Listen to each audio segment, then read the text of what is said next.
Hi everyone, my name is Bella Dower and I'm a student here in the Speech and Hearing Sciences program, and today I'm just going to talk a little bit about the role of the SLP in the neonatal intensive care unit, or the NICU.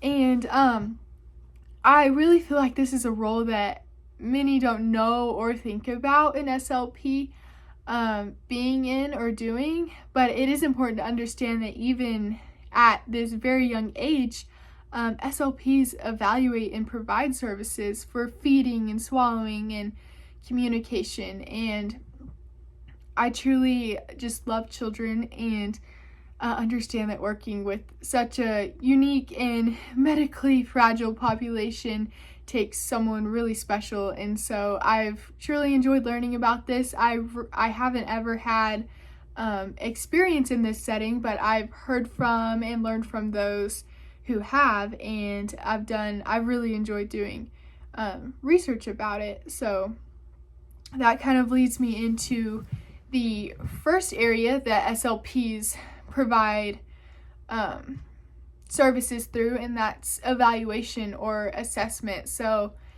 this really just looks like evaluating latching or sucking and overall swallowing, determining like signs and symptoms of aspiration, looking at that through swallow studies. SLPs lead those swallow studies, and so they also can identify a tongue tie, just really evaluate overall feeding and swallowing, which really leads into the treatment side of things, which is the second kind of big area that SLPs provide services through. And this can look many different ways, but I'll just share a few kind of examples or areas. One of those being like pacing during feedings.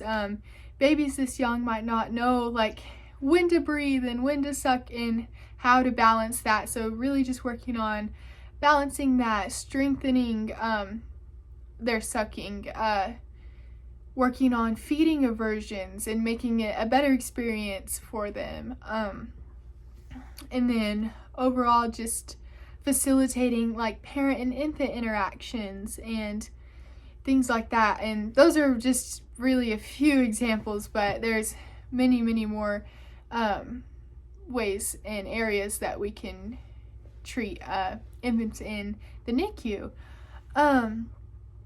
The third and final area that I personally find to be one of the most important that we provide services in is education and support.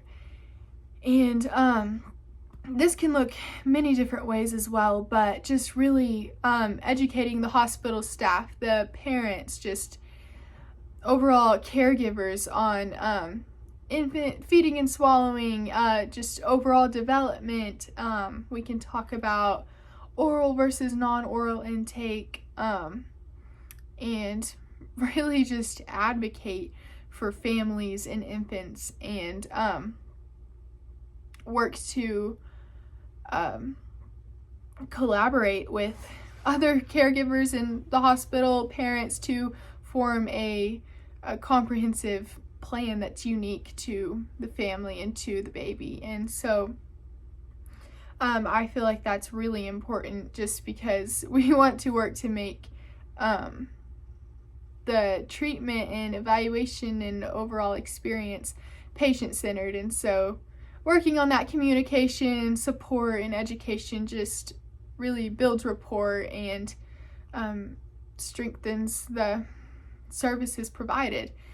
And so in conclusion, as you can see, the SLP really does play a large role in the NICU, and working to make sure that babies who have difficulties with any swallowing, feeding, anything that anything within our scope of practice, we do provide services and the support needed, and work to make it family-centered and